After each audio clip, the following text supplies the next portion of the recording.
ધારીની બાજુમાં સાહેબ આ ક્યાંથી પરંપરા આવેલી આવે છે એનો મારો તમે પ્રસંગ કેવો છે।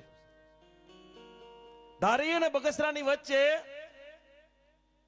મોહનભાઈ એક સંત હાયલા જતા હતા। એ સંત હાયલા જતા હતા અને નજર પર એક 18 વર્ષની દીકરી ઝાડવાના થડે બેઠી બેઠી રોતી હતી સાહેબ। એટલે સંતે જઈને કીધું બેટા શું કામ રોવે છે?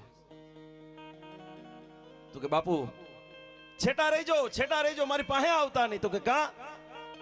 મને ઉંદરી નામનો રોગ થયો છે। તો કે બેટા તારા કોઈ મા બાપ નથી કે છે ને? તો તું જંગલમાં કા? કે ગામ લોકો એવું કીધું કે કા તું તારી દીકરીને ગામમાં રાખ અને કા તું ગામ છોડી દે, નહીતર ગામના માણસોને રોગ લાગશે ને। એટલે મને મારા મા બાપ આ જંગલની માલિપા એકલી મૂકીને વયા ગયા છે। ત્યારે સંતે કીધું બેટા આનો કોઈ ઉપાય નથી?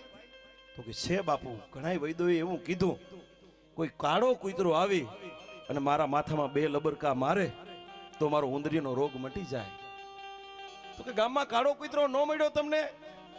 તો કે ઘણા અખતરા કર્યા પણ બાપુ આ લોહી અને પરુની એવી દુર્ગંધ આવે છે ને, કાળો કૂતરો મારી પાસેથી છેટો રહે છે। તેથી આ દેશનો સંત ગોઠણિયા વારી 4 પૈગે થઈ અને અખિલમાં માના માલિકને પ્રાર્થના કરે કે હે રામા પીર, હે આપા ગીગા, હે હતાધારના દેવ, કદાચ મન વચન અને કર્મથી જો મેં તારી ભક્તિ કરી હોય તો 5 મિનિટ માટે ભલે મારે કૂતરો બનવું પડે ને સાહેબ 2 લબરકા મારીને ઉંદરીનો રોગ મટી જાય, બીજું કોઈ નહીં। ચલાડાના સંત આપા દાના સાહેબ, ઈ પરંપરાનો આ દેશ છે, ઈ સંતોનો દેશ છે સાહેબ।